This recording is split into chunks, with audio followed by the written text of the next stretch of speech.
अब ऐसे कहीं पर लगेगा कि मतलब कुछ का इनाम रखो तब कोनो गाही ऐसे कहीं है ना। एक आध कने कोनो करे बटन वटन होई ना इठे वाला आवाज बढ़ाए थोड़ा इठो और बढ़िया गाओ है ना।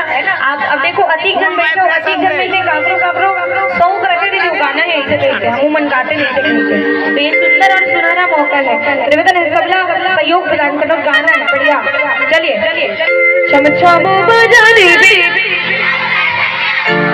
छम छम बजाने बे भैया मंडी, छम छम बजाने बे, छम छम बजाने बे।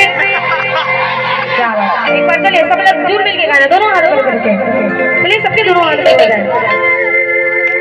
देख लो अभी तक भी एक आध जन के हाथ ऊपर होते, एक आध जन के नहीं होते, नीचे कर दो। एक बात बताते हैं